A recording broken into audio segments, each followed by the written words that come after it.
So I'd like now to invite our last speaker, Marlon Cardoso from Universidade Católica Bosco in Brazil.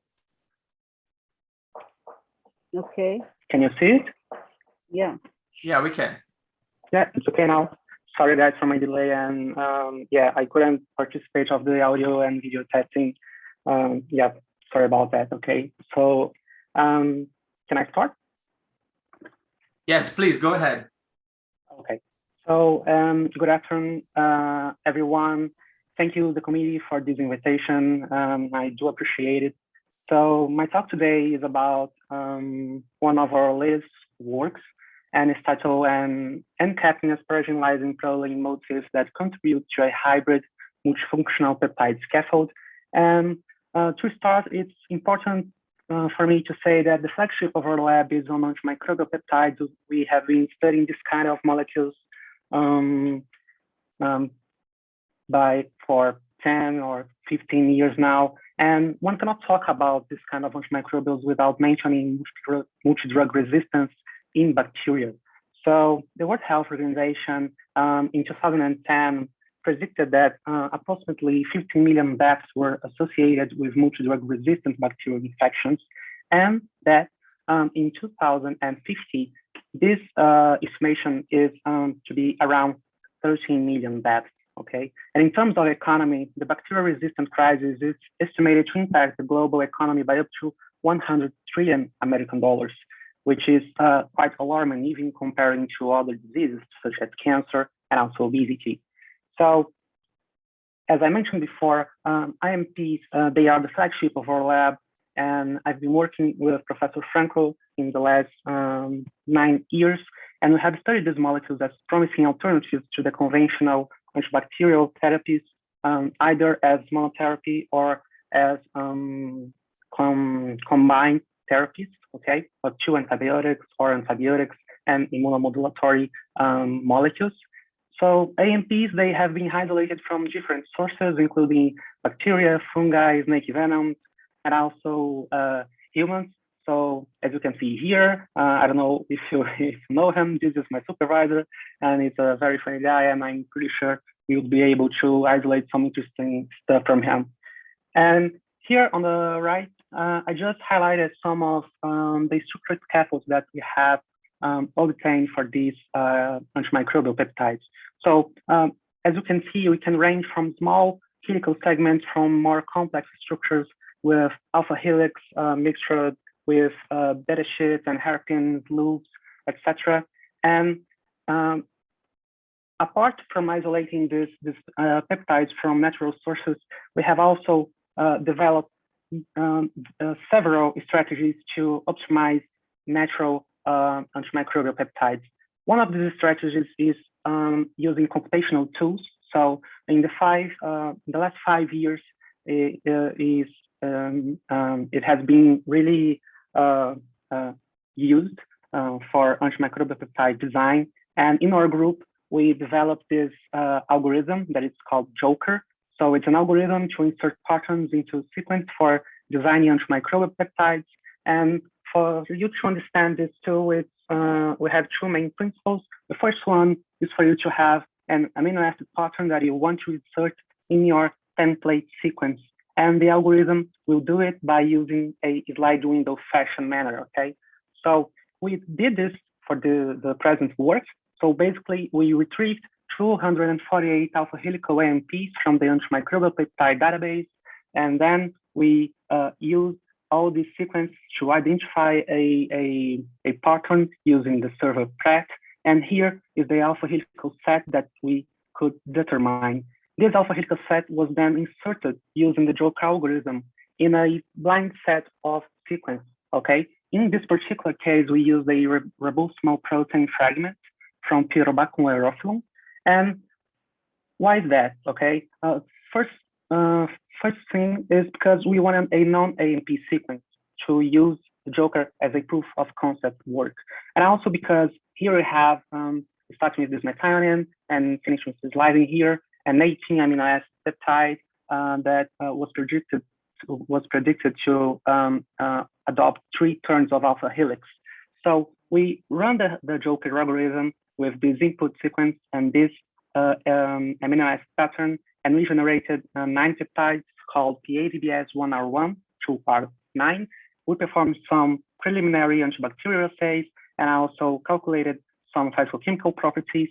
And among them, here I selected peptide R2, R3, and R7, not only because they presented the highest antimicrobial activities, but also because they presented some flexibility inducer residues. And this is somewhat controversial in the literature in terms of antimicrobial peptides, and we wanted to explore it more and also to see how we could have different structural scaffolds depending on these different flexibility inducer residues. So we started with some structural biophysics, including CD, and as you can see here, when we study these peptides in aqueous solutions, we don't have any signature, so it's a random coil, but in 30% TFE and also anionic SDS micelles, we have the presence of high signatures for alpha helix. And it's quite interesting for us to observe that the blue line that corresponds to peptide R7, okay, this one also presents the lowest helical content compared to the other two peptides. Therefore, we decided to proceed with NMR, starting with 2D NMR experiments, including TOCD and NOSI. And in D, we rerun these experiments in water as well, and such as in the CD, no secondary structure. But when we evaluated these peptides using 30% TFE, then we identified 2 different helical segments. So for peptide R2 and R3, we have a helical segment from residue 3 to residue 17, and for peptide R7 from a helical segment from residue 6 to residue 17. And it was quite interesting for us because both peptide PaDBS1R3 and R7, they share the same proline residue at position 7 that is known to break helical segments, okay? And so the main difference is because peptide R3 has these 2 leucine residues here, okay, preceding the proline. And it seems that it helps the helix to be extended, and it does not happen when we have the asparagine-lysine residues at those same positions in peptide R7. Therefore, we decided to determine the 3D structures of these peptides to understand better what was happening there. For this, we ran some temperature coefficient analysis to calculate intrapeptide hydrogen bonds and use this information along with HSQT experiments to calculate 100 solution NMR structures for these peptides. The lowest free energy 10 peptide structures were deposited in PDB. And as you can see here, for peptide R2 and R3, we have a well-defined alpha helical segment, but for peptide R7, we have this different structure. So in this particular case, the proline residue does its job, so it breaks the helix, and we have this very flexible N-terminals region, and then a quite stable alpha helix segment here. I didn't bring the structural statistics data, okay, because it's quite long. But when we evaluated the RMSD, the root mean square deviation of this alpha helix segments for all the peptides, although this one presents the most, at first, flexible structure, the alpha helical segment was the most stable one. And then we decided to check it, okay? So we submitted this paper, and one of the reviewers checked our data and suggested, oh, what about NKPing with within alpha helical peptides? Did you check it? And then it was another perspective for us. So we started checking some papers indicating that helix caping propensities in peptides are parallel of those in proteins, and also that any capping motifs promote interactions with amphitic helical peptides with hydrophobic surfaces.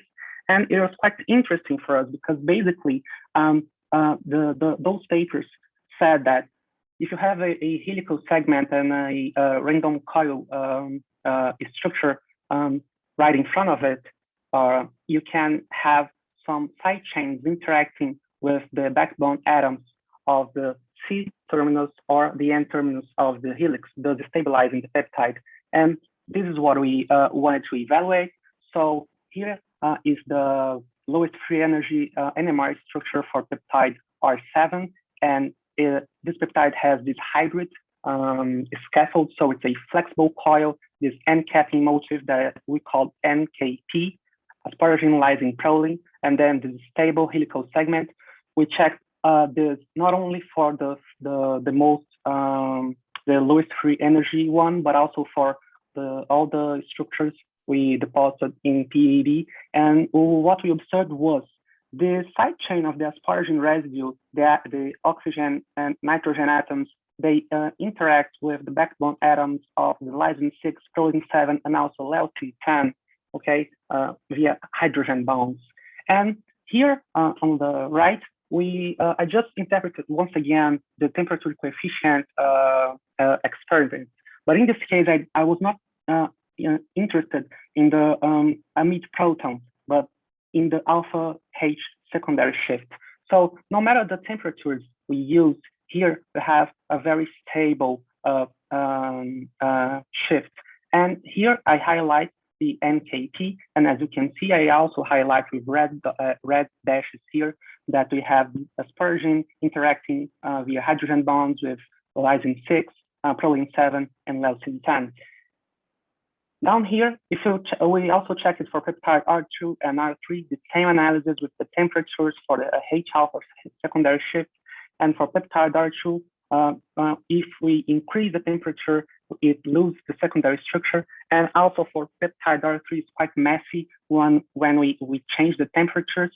And therefore, we decided to make some computational peptide mutants for peptide R7.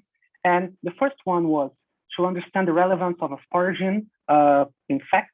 So we did some mutants using additional polar uncharged side chain residues, including threonine, serine, and also glutamine. And as you can see here, none of them could be able to perform the N-capping. We also questioned ourselves about the relevance of lysine 6. So we replaced it by arginine 6, and here the N-cap was preserved. And we also questioned ourselves regarding peptide R3 compared to R7. So in peptide R3, we have those two leucine residues preceding the proline 7. And here we did the same. So we replaced the asparagine 5 and lysine 6 for these two leucines, and no N-capping anymore. Actually, it extended the alpha helical segment.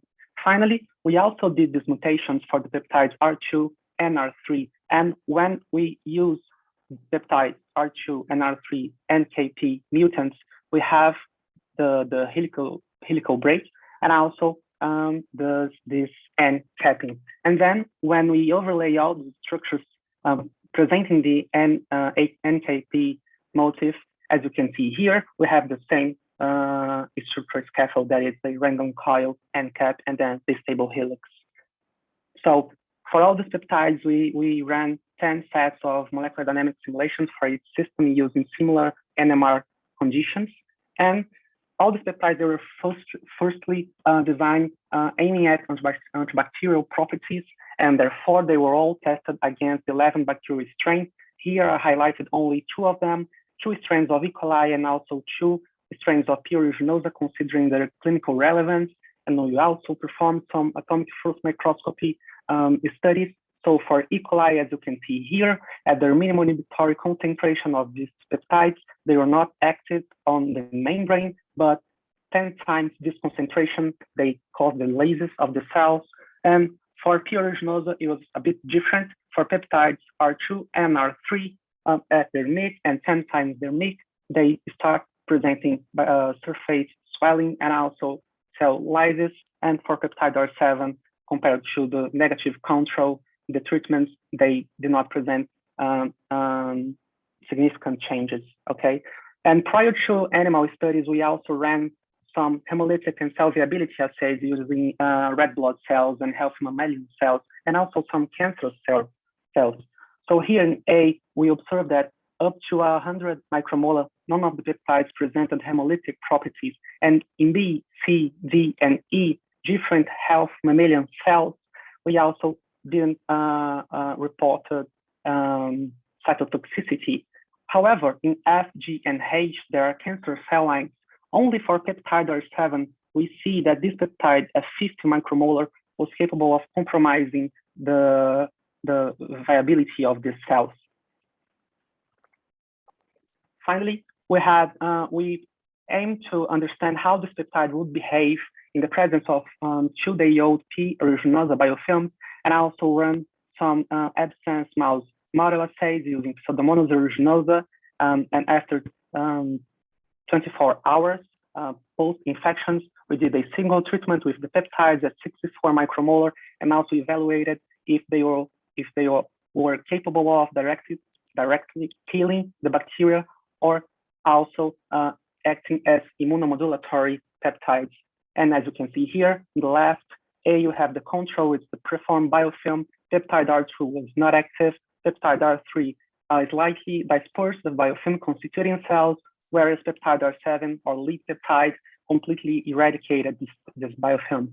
And in E, we have the in vivo assays, and 2 and 4 days post-infection, as you can see here in red and blue, peptides R3 and R7, they were the most effective ones, reducing the bacterial load by 1,000 times compared to the untreated control. And we also recruited some macrophages from this infection and challenged these cells with lipopolysaccharides, and tested if the peptides could reduce the cellular stress, reducing nitric oxide production. And as you can see here, once again, only our peptide with this unusual structured scaffold was capable of reducing the cellular stress without compromising the expression of TNF-alpha and also IL-1 beta. We also did some CD experiments using this LPS and peptide. It was a titration study. And when we used the molar ratio 2:1 LPS peptide R7, then we start observing the alpha helical segment that we wanted to see. Finally, we also observed, checked if this peptide would be able to recruit fibroblasts and therefore help wound healing and cicatrization. So I won't mention about the controls because I'm running out of time, but when we treat the fibroblasts with this peptide here at 64 micromolar, here at time 0, you have this blank space at 24 hours. We start seeing some cells moving from one side to another. And after 48 hours, this blank space was completely filled by fibroblasts. And we also performed leakage assays and CD experiments with different large unilamellar vesicles. And as for the other structural experiments, no matter the lipid composition, peptide R7 was the one with the lowest helical content, and also using the same vesicles here in the leakage assays with carboxyfluorescein. Peptide R7, that is F here, was the only one that could interact and disrupt from 30 to 90% all vesicles containing phospholipids, cardiolipin, and also lipopolysaccharides. So as conclusions here, we described this new structured scaffold that we named a hybrid flexible stable peptide. So we have the flexible coil and NKP motif and a stable helical segment. And therefore, we concluded that a single proline residue itself may not always induce alpha helix breakage or partial helix distortion. And also that once we have this different structural scaffold, it generated, in this particular case, antibacterial, anti-cancer, anti-biofilm, anti-infective in animal models, reduced LPS-induced macrophage stress, and also fibroblast recruitment. And now we are trying to perform some future proof of concept studies by mutating this peptide here at asparagine-5, chemically synthesize this peptide, and also run additional structure and biological assays. So it's a hard work, and there are a lot of people involved from Brazil, the US, Portugal, and Australia. And I'd like to thank all of them and also the institutions, and especially like to thank my family and my mentors, Professor Octavio Franco from UCDB, and also Professor David Craig from the University of Queensland in Australia. Sorry if I exceeded a little bit, but thank you, and I'll be happy to take any questions. Thank you, Marlon, for a nice presentation. So we are kind of running out of time, but if someone has any final question to wrap up this session. I'd like to ask all the speakers. Oh, there is someone with the raised hand here. Please go ahead. Yeah, and I saw a cardiolipin, and of course that came to my attention. So can you repeat what have you done with the cardiolipin? So was used liposomes or? Yeah, it was with the large unilamellar vesicles. So we tried to mimic the inner membrane of gram-negative bacteria using POP, POPG, and cardiolipin at this proportion here. So we observed that for peptide R7, when we have this constitution, that it's the light green, sorry, for the leakage is the red one here. This peptide interacts with more, and disrupts these vesicles containing cardiolipin compared to the other two peptides. Okay. So you think that could be a direct interaction of cardiolipin with this peptide? Because I know cardiolipin is involved, for instance, in interaction with the gas dermine and pore formation in eukaryotic cells. So do you think that cardiolipin interaction with this peptide could form some pores or this kind of thing? Yeah, maybe. At first, we didn't have all this data for all these lipid compositions, okay? But one of the things that we actually want to do is to perform molecular dynamic simulations with mimicking these systems. So right now, we are performing some surface plasma resonance experiments with the same lipid compositions, including this one with cardiolipin.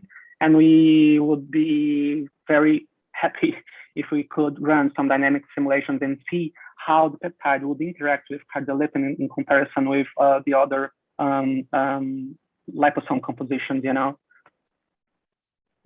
And what kind of cardiolipin do you use? Is that not the bovine heart or E. coli extracted?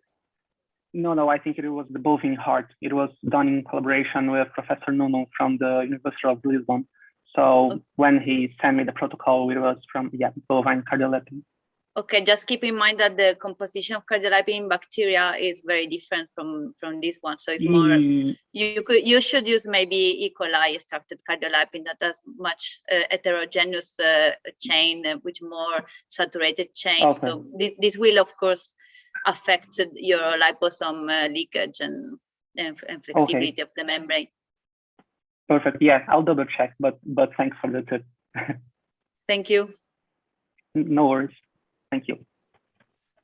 So thank you all. I'd like to invite all the panelists to join us in the video so that we can wrap up and finish this session if Ingmar is still there. So I'd like to thank you again for your participation in this webinar on computational biophysics and biochemistry, where we had great talks.